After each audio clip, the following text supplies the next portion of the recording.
सब लोग जय जोहार, जय सेवा, जय बड़ादेव।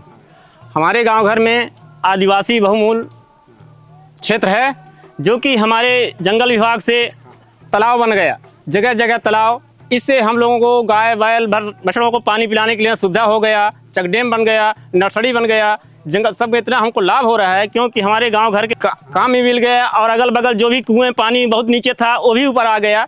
इस उद्देश्य से हम लोगों को बहुत बहुत धन्यवाद मिला।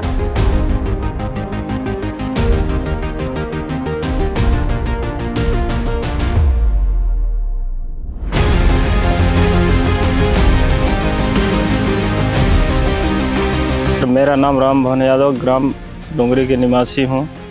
जो वन विभाग से काम हुए हैं वो हम गांव वालों के सभी लोगों के हित में हैं।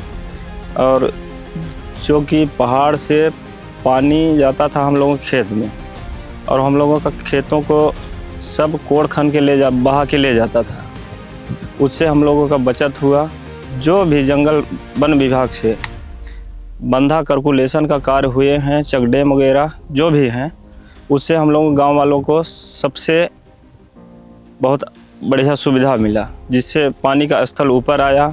हम लोगों को रोज़गार मिला, और हर चीज़ से हम लोग आज संतुष्ट हैं, क्योंकि पशु पक्षी सभी मवेशियों को पानी मिलने लगा।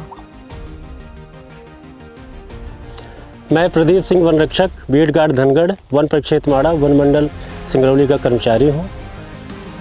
ये जो आपको स्ट्रक्चर दिख रहा है वो जल गृह उपचार क्षेत्र गोपद विनियाव योजना अंतर्गत पर्कुलेशन टैंक निर्माण कार्य है।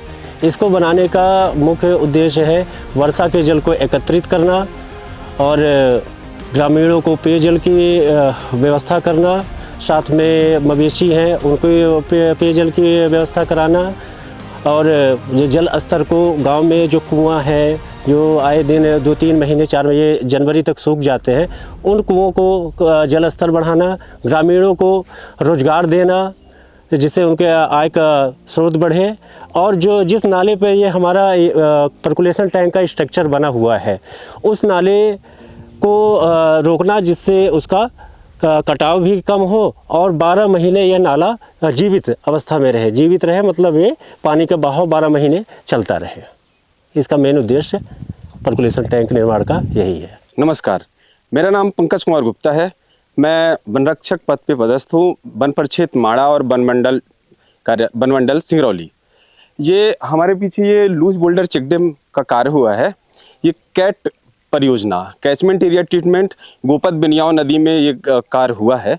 तो कैचमेंट एरिया ट्रीटमेंट प्लान में हम लोगों ने ये लूज बोल्डर चेक डैम बनाया है। इसका मेन जो काम है वो ये है कि जो बरसात के बाद मिट्टी का क्षरण होता है, मिट्टी का कटाव होता है, बहुत तेज़ी से होता है, वो मिट्टी का कटाव रुक जाएगा और ये भर जाएगा। मिट्टी इसमें भरती चली जाएगी और पानी अपना ऊपर से निकल जाएगा।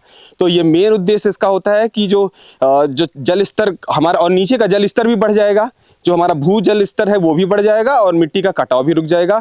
और हमारे जो चैनल बन रहे हैं, जो ऊपर से आ रहे हैं चैनल बन के कैचमेंट में जो जा रहे हैं, पूरा एक मेन बड़े नाले में जा रहे हैं, वो धीरे धीरे स्लोली तरीके से जाएंगे और ये रुकते हो जाएंगे और भूजल स्तर बढ़ जाएगा और इसका जो मिट्टी कटाव पूरा रुक जाएगा और पूरा एक लेवल में मिट्टी पूरा भर जाएगा। नाला धीरे धीरे ये नाला अपने मेन स्वरूप में आ जाएगा और ये मिट्टी कटाव रुक जाएगा। बस यही है।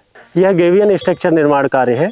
इसको बनाने का मुख्य उद्देश्य है कि यहाँ जो जिस जगह पे सबसे ज़्यादा मिट्टी का कटाव होता है उसको रोकने के लिए यह जाली नुमा, इसमें हम 3 स्टेप में पत्थर को जाली से बांधते हैं ताकि पानी के तेज़ बहाव के कारण वो डैमेज ना हो। और जहाँ पे सबसे ज़्यादा मिट्टी का कटाव होता है वहाँ पे यह स्ट्रक्चर को हम स्टेप बाय स्टेप पूरे नाले को तब तक ट्रीट करते हैं जब तक हमारी बड़ी नदी यहाँ पे मिल ना जाए। जैसे आगे बड़ी नदी हमारी गोपद है, जब तक वहाँ तक हम इसको ट्रीट करते हुए गए हैं। इससे हमारा सॉइल इरोजन कम होगा और ये है कि यह नाला 12 मासी चल सकेगा। जो अभी जनवरी तक में सूख जाता है तो ये आपका पूरा साल तक चलेगा, यानी कि यह नाला जीवित अवस्था में 12 मासी हो जाएगा। इसको बनाने का उद्देश्य ये है।